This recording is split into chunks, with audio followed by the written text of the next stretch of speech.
Assalamualaikum warahmatullahi wabarakatuh. Perkenalkan, nama saya Muhammad Rizky Putra Setiawan.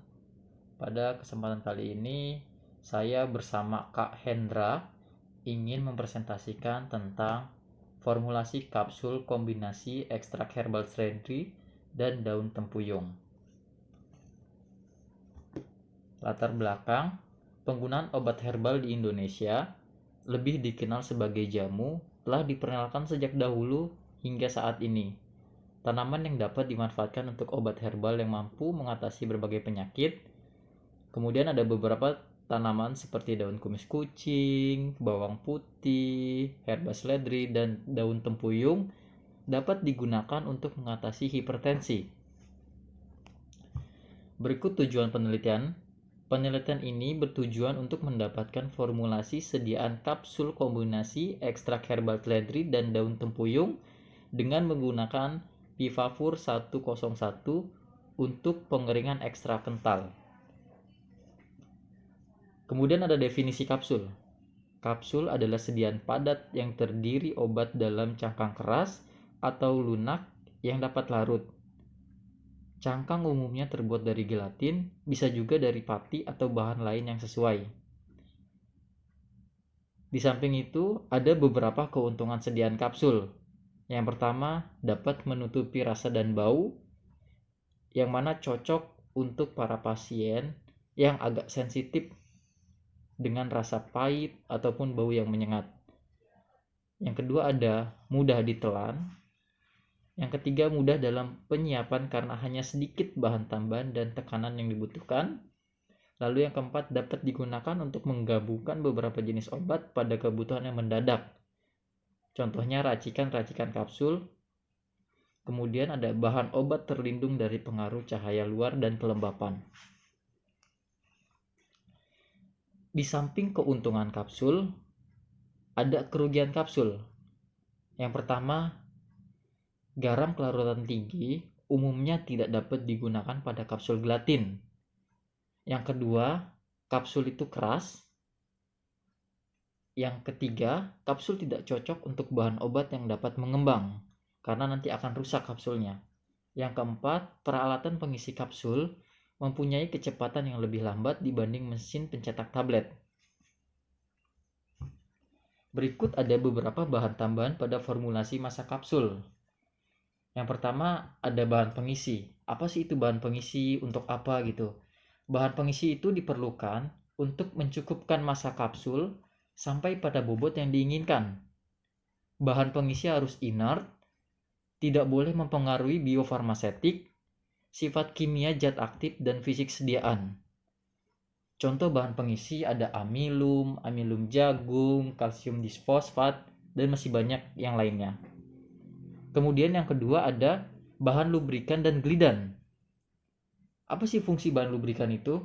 Bahan lubrikan itu berfungsi untuk mengurangi gesekan antar serbuk dengan alat. Kemudian glidan itu fungsi untuk meningkatkan aliran serbuk atau granul sehingga memperbaiki sifat aliran serbuk dengan cara memperkecil gesekan antar sesama partikel. Contoh lubrikan dan glidan adalah talc, aerosil, dan magnesium stearat. Kemudian ada adsorben.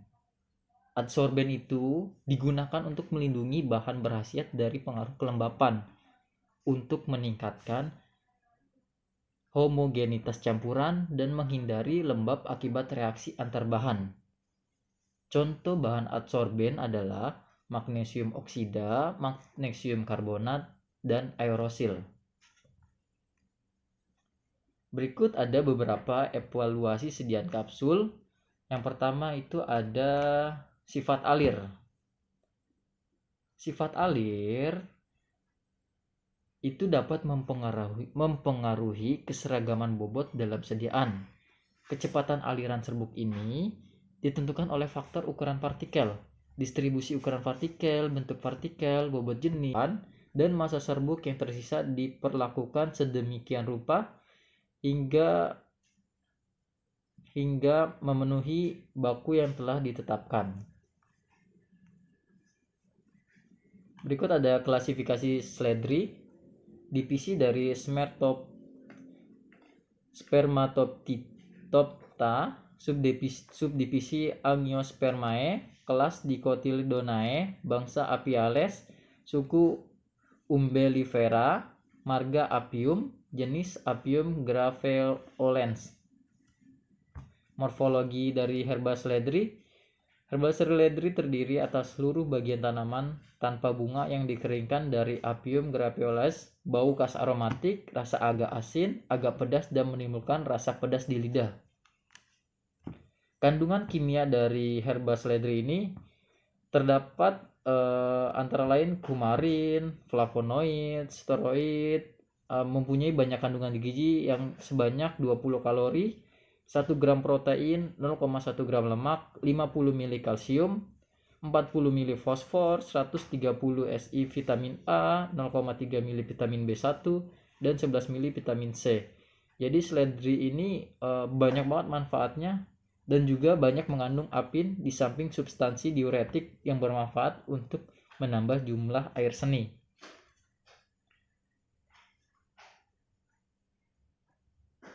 Artikel, bobot jenis.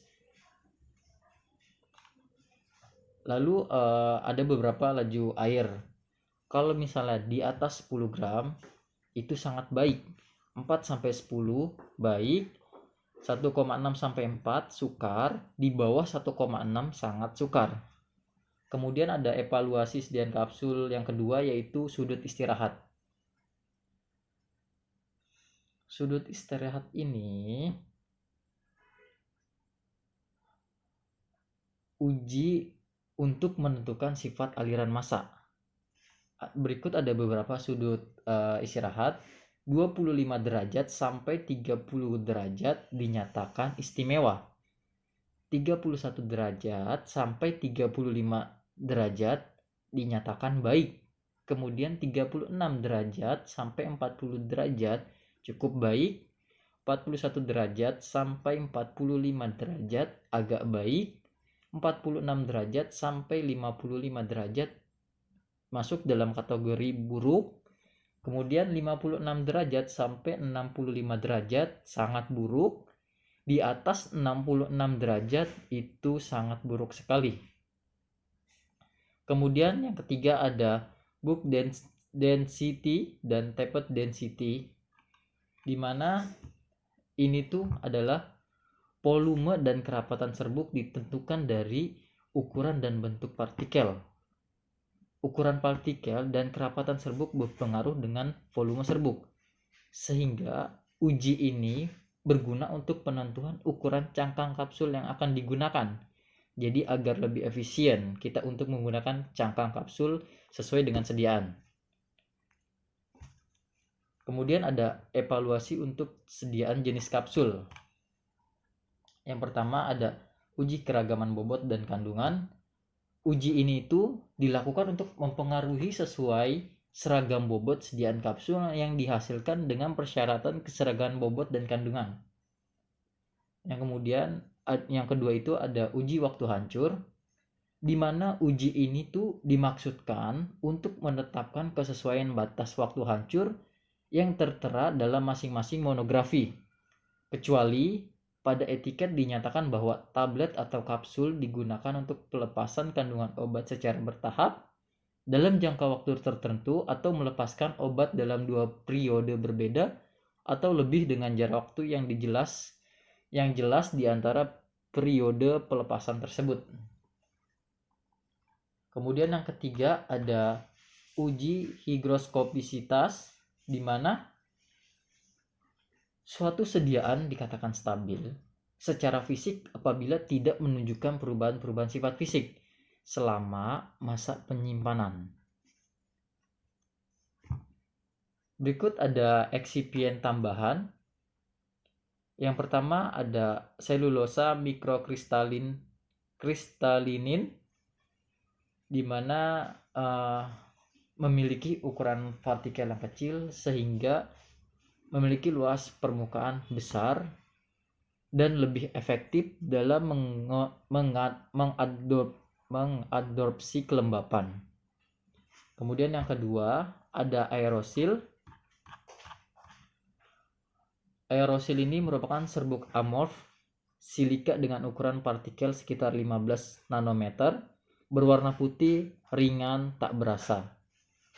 Kemudian yang ketiga, eksipien tambahannya adalah amilum jagung. Amilum itu berupa padatan cukup besar sampai serbuk halus, berwarna putih, tidak berbau, dan sedikit berasa. Amilum jagung memiliki ukuran 2-32 dan amilum dalam formulasi tablet dan kapsul dapat digunakan sebagai bahan pengikat, pengisi, disinterjan, dan masih banyak lainnya. Di sini ada definisi ekstrak, di mana ekstrak adalah sediaan pekat yang diperoleh dengan mengekstraksi zat aktif dari simplisia nabati atau hewani menggunakan pelarut yang sesuai. Kemudian semua atau hampir semua pelarut diuapkan dan massa serbuk yang tersisa diperlakukan sedemikian rupa hingga memenuhi baku yang telah ditetapkan. Berikut ada klasifikasi Sledri, divisi dari Spermatophyta, subdivisi Angiospermae, kelas Dicotyledonae, bangsa Apiales, suku Umbellifera, marga Apium, jenis Apium graveolens. Morfologi dari Herba Sledri. Herba Sledri terdiri atas seluruh bagian tanaman tanpa bunga yang dikeringkan dari Apium graveolens, bau khas aromatik, rasa agak asin, agak pedas dan menimbulkan rasa pedas di lidah. Kandungan kimia dari Herba Sledri ini terdapat antara lain kumarin, flavonoid, steroid, mempunyai banyak kandungan gizi yang sebanyak 20 kalori, 1 gram protein, 0,1 gram lemak, 50 mili kalsium, 40 mili fosfor, 130 Si vitamin A, 0,3 mili vitamin B1, dan 11 mili vitamin C. Jadi Sledri ini banyak banget manfaatnya dan juga banyak mengandung apin di samping substansi diuretik yang bermanfaat untuk menambah jumlah air seni. Di sini efek farmakologi dan penelitian. Jadi Herba Sledri sendiri memiliki efek menekan tekanan darah dan zat apigenin yang terkandung dalamnya mempunyai efek vasodilator yang dapat berhubungan dengan efek hipotensifnya. Nah, herba sendiri bermanfaat sebagai diuretik, stimulan produksi urin, dan membantu kontrol tubuh terhadap cairan yang berlebihan. Di sini sari herba sledri dengan dosis 0,14 gram per 200 gram BB per hari, 0,72 gram per 200 gram BB per hari, dan 3,6 gram per 200 gram BB per hari. Menunjukkan adanya efek menurunkan kadar kolesterol dan lipid pada tikus putih yang diberi diet tinggi kolesterol dan lemak.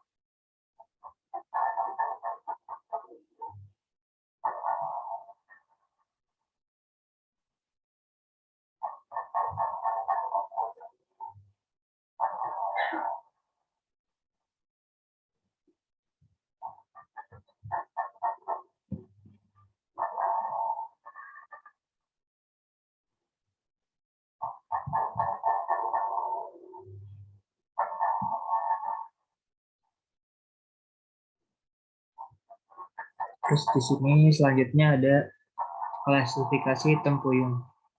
Jadi divisinya dia Spermatophyta, subdivisinya Angiospermae, kelasnya Dicotyledonae, dan bangsanya Astrelus, sukunya Astreaceae, marganya Sonchus, jenis Sonchus arvensis F.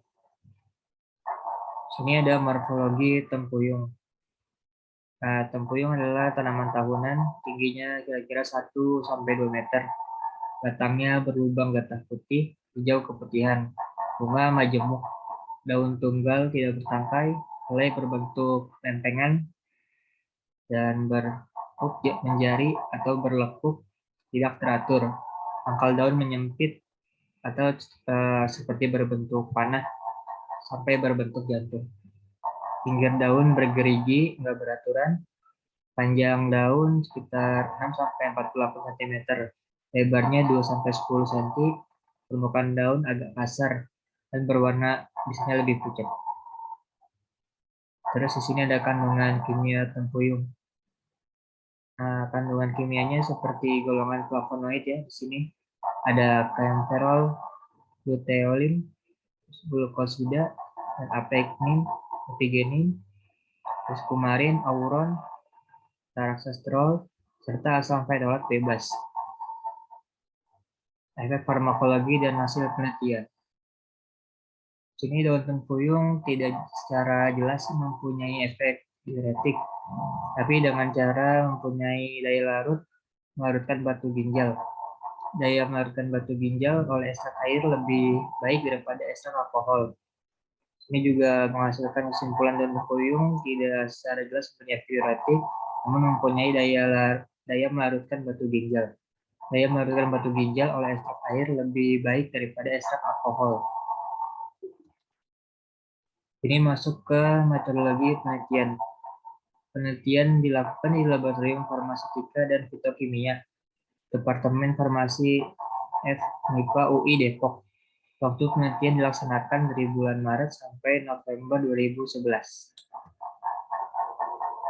Di sini pertama alat yang digunakan seperti timbangan analitik, terus rotary evaporator, flowmeter, alat uji waktu hancur, moisture balance, spektrofotometer UV vis, UV, shaker, oven, lemari pendingin, penggilingan, kompostik, waterbath, pipet volume, UV, oven, kain flanel, botol coklat, desikator, calon penguap, perkamen, spatel, krustang, tumpang alur, dan alat-alat gelas. Lanjut ke bahan. Ini yang digunakan bahannya yaitu ekstrak kental etanol herbas veggie sendiri dan daun tempuyung tentunya. Di sini terus juga ada tambahan Vivapur 101, terus amilum jagung, magnesium stearat, aerosil, talk, cangkang kapsul, pelarut, dan reaksi yang akan digunakan dalam blender ini adalah etanol, metanol, etil asetat, aquades, heksan, kloroform, asam klorida, serbuk zinc, dan serbuk magnesium. Formula dan pembuatan sediaan. Nah, di sini formula kapsul kombinasi ekstrak herbal sedri dan daun tempuyung dibuat dalam 3 formula, yaitu formula A, B, dan C, dengan varian bahan pengisi untuk melihat pengaruhnya terhadap ketiga formulasi, sedangkan bahan tambahannya tetap. Jadi di sini ada formula A, itu caranya timbang masing-masing serbuk kering ekstrak daun tempuyung sebanyak 51,5 gram dan herbal sedri sebanyak 8,9 gram. Kemudian aerosil ditimbang sebanyak 1,93 gram, magnesium stearat 0,64 gram, dan talc 1,3 gram. Serbuk ekstrak kering, aerosil, magnesium stearat, dan talc dicampur hingga homogen. Terus formula yang B, caranya timbang masing-masing serbuk kering ekstrak daun tempuyung sebanyak 50,37 gram dan herbal seledri sebanyak 8,76 gram. Kemudian aerosol ditimbang sebanyak 2,67 gram, Vivapur 102 5,31 gram, magnesium stearat 0,69 gram, dan talc 1,38 gram, serbuk ekstrak kering, Vivapur 102, aerosol, magnesium stearat, dan talc semuanya dicampur hingga homogen. Lanjut formula C. Caranya itu timbang masing-masing serbuk kering ekstrak daun tempuyung sebanyak 50,37 gram dan herbal seledri sebanyak 8,76 gram. Kemudian aerosol timbang sebanyak 2,07 gram, Vivapur 102 5,31 gram, magnesium stearat 0,69 gram, dan talc 1,38 gram. Serbuk ekstrak kering, Vivapur 102, aerosil, magnesium stearat, dan talc dicampur hingga homogen. Di sini masuk ke hasil dan pembahasan. Jadi berdasarkan hasil optimasi pengeringan serbuk ekstrak diperoleh hasil yang paling banyak digunakan adalah perbandingan ekstrak kental Vivapur 101 yaitu 1:1. Untuk serbuk ekstrak herba seledi dan tahun tempuyung, formulasi dicoba dengan menggunakan 3 formula yang berbeda yaitu formula A, B, dan C yang tadi kita bahas. Masing-masing formula akan ditambahkan aerosil 3% sebagai absorben, tak 2% sebagai glidan, dan magnesium syarat 1% sebagai lubrikan. Pada formula A tidak ditambahkan pengisi tambahan. Pada formula B dan C baru ditambahkan pengisi tambahan yaitu Vivapur 102 untuk formula B dan amilum jagung untuk formula C. Hasil formula ketiga formula menunjukkan serbuk halus berwarna hijau dan memiliki bau yang khas. Pengukuran kadar air di tiap formula menunjukkan hasil yang tidak berbeda signifikan sih. Kadar air di formula A, B, dan C berturut-turut adalah 3,01%, 2,81%, dan 2,93%. Nah, di sini ada hasilnya. Gambar yang pertama di formula A 3,01%, agak kehijauan. Formula B 2,81%, agak putih sini. Dan formula C, sini gambarnya nggak jauh beda. Jadi kesimpulannya, ekstrak kering herba seledi dan tahun tempuyung diperoleh serbuk berwarna hijau dan baunya khas. Pengeringan serbuk ekstrak paling optimal adalah dengan menggunakan Vivapur pH 101 dengan perbandingan 1:1. Menghasilkan serbuk yang paling halus secara visual dan kadar air yang paling kecil, sehingga mudah homogen dengan bahan tambahan lainnya. Berdasarkan hasil evaluasi, indeks kompresibilitas, laju air, sudut istirahat, kadar air pada serbuk dan waktu hancur, dan kadar air pada penyimpanan 7 minggu, formula A, B, dan C menunjukkan ketiga warna formula memenuhi persyaratan sediaan kapsul. Hal ini menunjukkan bahwa tanpa penggunaan bahan pengisi tambahan, formula A sudah memberikan hasil yang baik, sehingga tidak diperlukan pengisi tambahan. Sarannya untuk penelitian ini perlu dilakukan penelitian lebih lanjut tentang pengeringan serbuk ekstrak dengan metode yang berbeda, agar diperoleh serbuk yang lebih kering, halus, dan homogen. Ini ada daftar pustakanya. Sekian dari kelompok kami, kurang lebihnya mohon maaf. Assalamualaikum warahmatullahi wabarakatuh.